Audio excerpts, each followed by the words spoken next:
Thank you, everyone. I feel that my talk has been nicely set up by all the previous ones, so as long as the PowerPoint does its job, we'll be okay.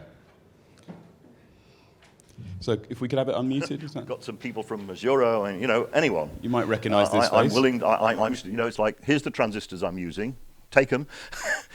Do your 10 million measurements or whatever it is in 10 seconds or whatever it is, extract your model, fine. But give it to me so I can use it. When I do my simulation, instead of picking up that little icon that is the physical model for the device I'm using, I pick up this other icon that contains your vast gigabytes of data. If I can put that into my simulation, my circuit simulation, and get a better result, I'm very happy. I mean, that's absolutely fine. In fact, I will come along the next session here, I will tell you. So last year, Steve laid down the challenge, and he wanted us to make him happy. So hopefully, this presentation will make him happy.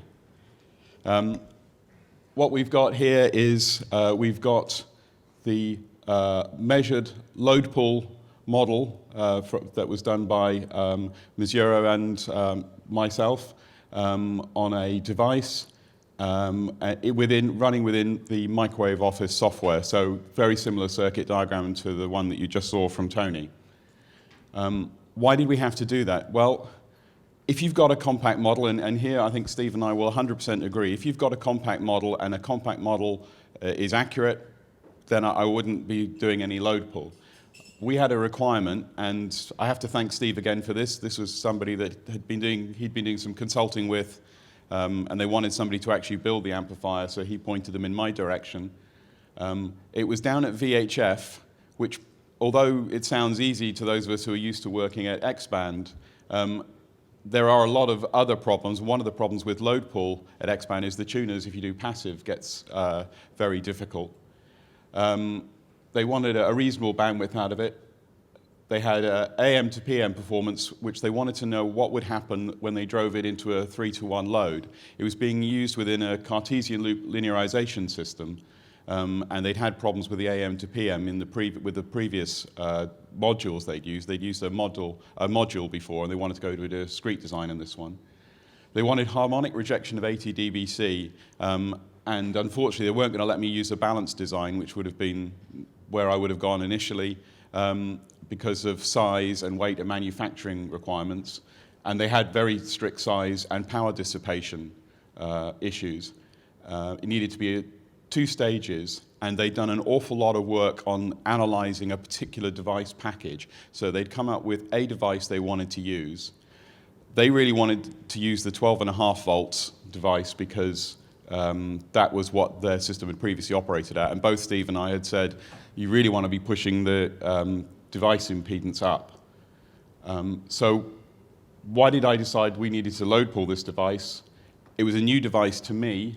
It had a poor model, and I'll show you a bit more about the SPICE model they were using.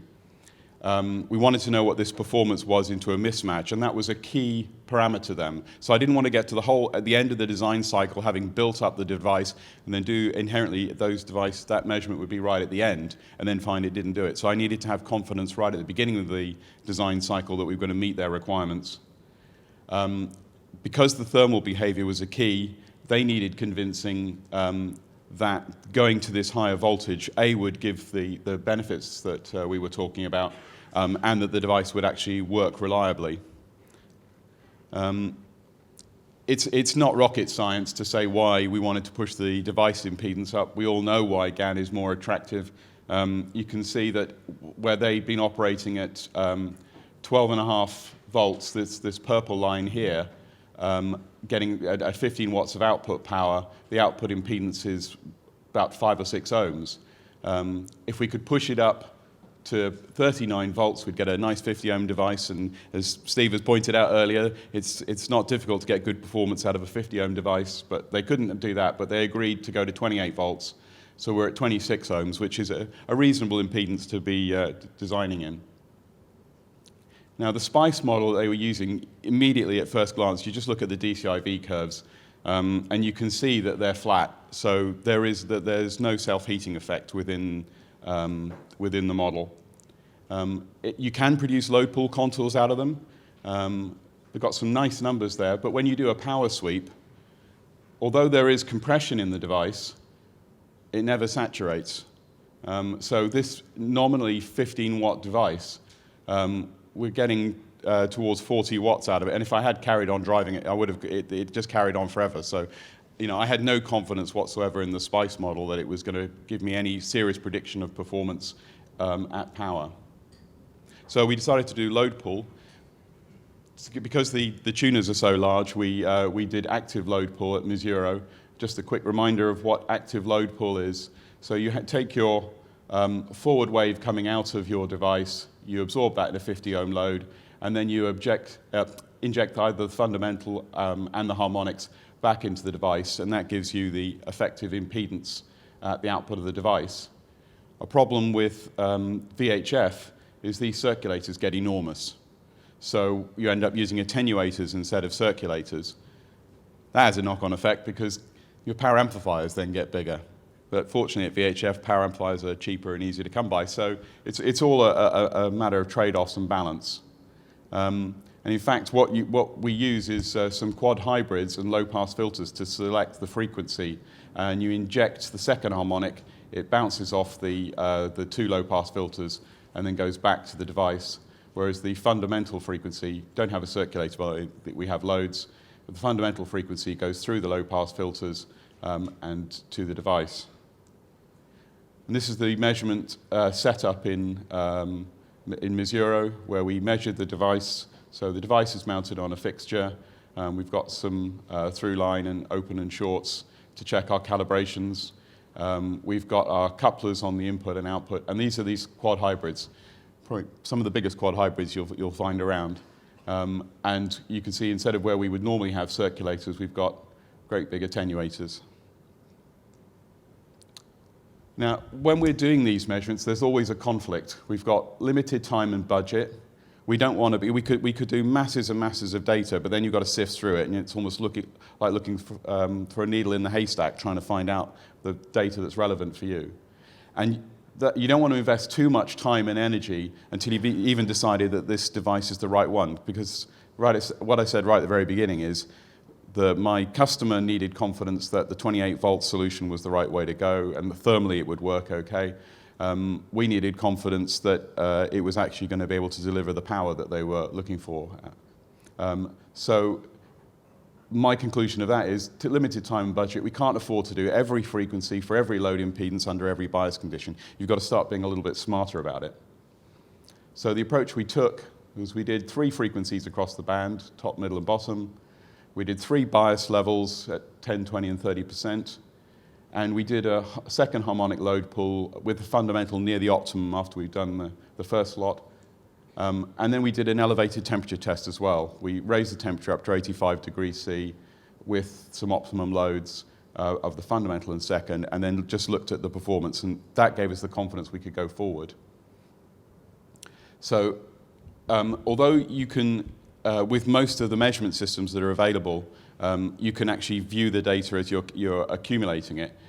Putting the data into Microwave Office allows you to analyze that data in a lot more detail and get a much better feel. That's another thing I like about using a load pull system with a new device. If you really haven't used a device before, I like to get a feel for the device. How does it perform? Every device performs a little bit differently. The knee voltage was mentioned earlier. Well, what effect does that have? Different devices have different knee voltage walkout. Different devices have particularly different thermals inside, which will affect the slopes. So by doing these measurements, you can really understand the device you're using. We're going to have a discussion, I think, later on about the different types of models. When is it a lookup table model? When is it a behavioral model? When is it a compact model? Well, I think we know when it's a compact model. When is the benefit of a compact model? This is taking the measured data and then, extrapolating outside of the measurement plane. So we've created a behavioral model. The measurement plane was within this area here. And because the behavioral model describes the contours, we're able to extrapolate out on the load impedance on the contour lines. So I created this grid within Microwave Office totally independently of the measurement grid, of the measurement system, and you can see the load pool contours follow a nice shape. On the right-hand graph, what we're doing is we're taking two of the measured bias points and we're setting a bias voltage in between those two measured ones, and you can see that it tracks fairly nicely, does what you would expect. So the solid line is the interpolated measurement. We've also changing the power, so we did 1 dB power steps, and we went from 15 dBm in to 27 dBm in. Well, I went back a little bit, backed off by 5 dBm, and it still follows a nice curve, and we did it in half a dB steps in the simulator. And you can see that the behavioral model behaves very nicely. There's no funny glitches or anything happening. And then we can put it within the load pool system. One of the things within the behavioral model that you've got to watch out for, and that AWR very kindly fixed for me, AWR have got this nice XDB function element, which allows you to calculate the P1 dB and then do all the measurements at 1 dB back off. Now, previously, what it did is it backed off 60 dBs, and the behavioral model will go haywire if you back off 60 dBs because you're so far away from any of the measured performance. So AWR have made a nice change to it, and you can now define the back off. So now it's doing the back off at 0 dBs relative to my source, so it's doing it at 10 dBm input power. And from that, I get a nice set of curves. This is interpolating it free. Sorry, I've had to blank out the frequency. My customer allowed me to do this presentation, but not to give away any frequencies. I said we did 3 frequencies, top, middle, and bottom. This is actually swept, but with 2 extra frequencies added in. And you can see that the extra frequencies are here, and it's interpolated the fact that there's a dip, and the other curves, the power, and the input power and the gain have all followed fairly smooth. So it's interpolating in frequency as well as said earlier, in power and voltage. So the measured data, this is the data off the measurement system, and this is what the data looks like straight off the measurement system. And you can see the curves are slightly kinked depending on how they joined up between the measured gamma points. And then taking the data and then reading it into Microwave Office, you can complete the contours and they become nice smooth contours because these are now described by equations as opposed to being a lookup. One of the useful things I find is then having got my data, and I do a lot of work then within Microwave Office to do the sort of the what-if scenarios. So I've now designed a new load pool grid, and I'm just looking at what happens to the gain. The gray lines are across all of those impedance points, and the blue line is across a particular one that I've selected. So you can see the different gain compressions. You can do the same with power, and you can see across all that area, the power, it begins to converge over a very narrow region. But if you look at the efficiency spreads out considerably, and that'll be because the optimum efficiency will be up here, and so obviously if you're going down here, you're losing efficiency. So putting the measured, it might seem a bit strange, having conducted load pull on a device, to go back and reload pull it within a simulator. But the simulator allows you to display that information in so many other ways. And because we've got the interpolation, I can tweak the bias as long as I stay within the measured bias region. So I can now find an optimum that I might not have had in my initial load pull setup. We talked about source matching earlier and the importance of that. I'm going to have to go back and look at my approach to source matching thanks to Tudor's paper. Generally what I do is I use my source to flatten off my gain and to introduce stability to my device.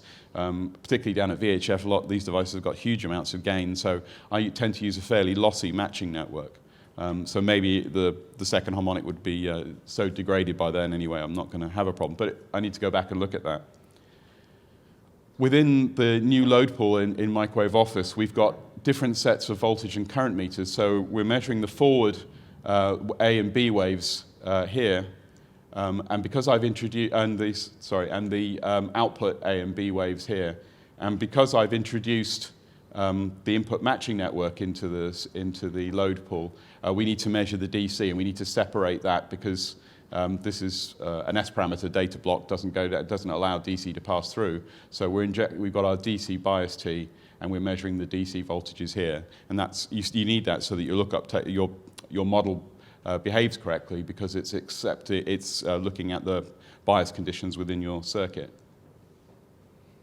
So I mentioned that you can see the what-if scenarios. You can select all the variables that you've created within the load pool measurement setup. So in this case, on the left here, I've got input power, and you just drag the marker up and down, and then that becomes one of the elements. In this case, that's the x-axis. But you've also got your fundamental impedance grid, which you're selecting here. And you can select your frequency, because you'll have another graph which has got frequency on it. So you can adjust all of your variables and look at the behavior. And you can look at things where you can get some fairly soft compression curves. You can get some fairly hard compression curves. So you can start to look at the data in a lot more detail. It's not all about finding that load where you're getting the maximum power out or the maximum efficiency. Design is all about trade-offs. So you can visualize those trade-offs, or I find that you can visualize those trade-offs this way better. One of the other nice features that they've added now is to be able to do interpolated data on load pool. So you can actually add your output matching network, and you can see the effect of that output matching network on your device performance. So you can play around with your output matching network. You define what it is, and then you define whether or not you want to include the matching network loss, which most of the times you want to. Otherwise, you mustn't forget that load pool tuners are giving you the performance at the device, and somehow you've got to translate that device to your output connector, and how much loss are you going to get in that. The other thing you can do is you can then optimize your output matching network. So you can define some limit lines, and you can actually optimize your output matching network with your load pool data to, in this case, try and get the power over 42 dBm. Okay. Second harmonic, we had a great talk about why second harmonic makes a difference and where what the maths is behind it. We had some other discussions about where you should measure. To me as a design engineer, quite often it's difficult enough getting the fundamental impedance. And people who start talking about getting the fourth and fifth harmonic load impedances to the right spot, they must be a lot cleverer than I am, I guess. But what I like to do is I like to know where is the no-go area. So these are the second harmonic power contours. And you can see that we're getting 41.3 dBm at this point. But along this region here, it's 43.7, and I think these are 0.2 dB steps. So really, anywhere over here, and I'm not going to lose much power. And similarly on the efficiency, it's 48.3 here, and 74.5 along all of these contour points. So I'm not going to lose much in efficiency as long as I get there. I use it as a steer of where to try and aim my second harmonic. Obviously, when you're talking about yield, you're probably going to try and make it as far away as possible. You won't want to try and put it clear in the edges. But the most important to me is I don't want to go in these areas here. And I know that looks like it's a short circuit, but don't forget when Steve was talking about it earlier, he was talking about the device plane. I'm talking about outside the package now. So don't get those confused. I mentioned at the beginning one of the key things was they wanted to know what the performance was in a 3-to-1 VSWR. So a 3-to-1 VSWR circle is this one here around 50 ohms. And if you translate it using our matching circuit, it rotates to here. I did a yield analysis on this fairly crude matching circuit just to show me how that area blurs with device tolerances, with matching component tolerances. And then set up a load pool grid to match that area there. And then I could run my AM to PM simulation on the device and check that I'm going to be within this plus or minus 20% that they said that they needed in order to make it work within their linearization loop. Similarly, I just looked at, again, this wasn't the final output matching circuit, but I was just trying to get a feel for the sensitivity. So I did a yield analysis on the matching circuit and just looked at how the efficiency varied and how the power varied with 1,000 iterations of the inductors and capacitors in the output matching. And using this approach, we came up with a design that worked. The driver's stage was done using a compact model because there was a very good compact model available from a company which did very good DMOS devices, and there was no concern about the thermals on that particular device being the driver device. So we were happy to do that. Was it absolutely 100% right first time? No, because I didn't model all the coupling between the inductors and all the final layout. It's actually, it's quite a compact layout. I didn't put a ruler down there to give, well, you've got the SMA connectors, so you've got an idea of the scale. It's quite a compact layout. The impedance presented by the matching circuit wasn't exactly the same as I designed, but I was able to look at the impedance that was presented by what was built and say, well, I know exactly where I want to move that, so I know which inductors and capacitors to change to shift it to where I want it. And if we had lots more time, then actually, having designed the matching circuits, I would have gone back onto the Mazero load pool system and remeasured the device with those matching circuits. And if I had my own load pool system, I'd probably take the measured matching data and test the device into that measured matching data, and I could do wonderful correlations. But I actually had other problems to solve and other customers to satisfy. So in summary, then, in my opinion, for load pool to be really useful to a design engineer, the measurement data has to be accessible within the circuit design environment.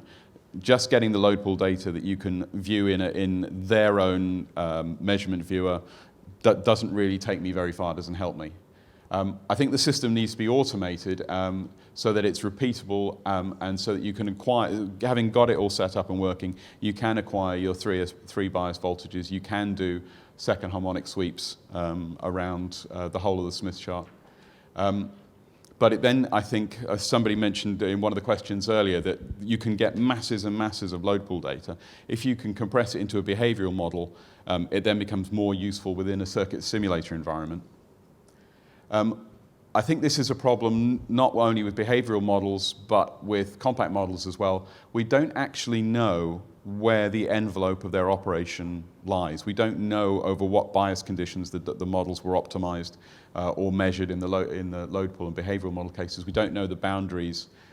So unless you've used the device a number of times, there is always a bit of a question as, where are the limitations of it? Device yield, I don't think anybody's satisfied me on a solution to this one yet. How you take in device-to-device tolerance and yield. You could measure lots of devices, but how do you know where they lie on the bell curve? One of the great things, devices have got so much more repeatable since my early days with some semiconductor manufacturers. But it is a question, quite often my customers will say, well, can you do a tolerance and a yield analysis on your design? I say, yes, but there's only one set of device data to work with. So, cost effective. To do load pool, it took 2 weeks, I think it was, of measurements, and that was cost-effective solution for this particular project. But as I said, I couldn't go back because I haven't got my own load pool system. I'd love to have a load pool system in my lab, but it's not an affordable piece of kit relative to all the other. I'm not saying they're not value for money, but it's still beyond the reach of little engineers like me. Okay, so load pool can give you confidence in the device. You can check the thermal performance of your circuit, and particularly the way you're going to construct it, the number of via holes, the pad size, the screws you've got next to it. It can give you a real feel for the device. A generic model is suitable for all applications. So the compact model is suitable for most applications, but it's expensive. Somebody's paying for that device, that model to be created. It's taking a lot of time, a lot of effort. A specific model gives you the answers for your specific set of conditions, but it's not then usable. If I change to UHF now, I can't use the model that I've created. But what's the alternative? We could have proceeded merrily along with a device that doesn't work. We could just hope that our circuit met the AM to PM, or we could get a performance and that it meets the spec, but have we actually achieved the maximum performance we could get out of that device? We don't know unless we've got this load pool data. Thank you.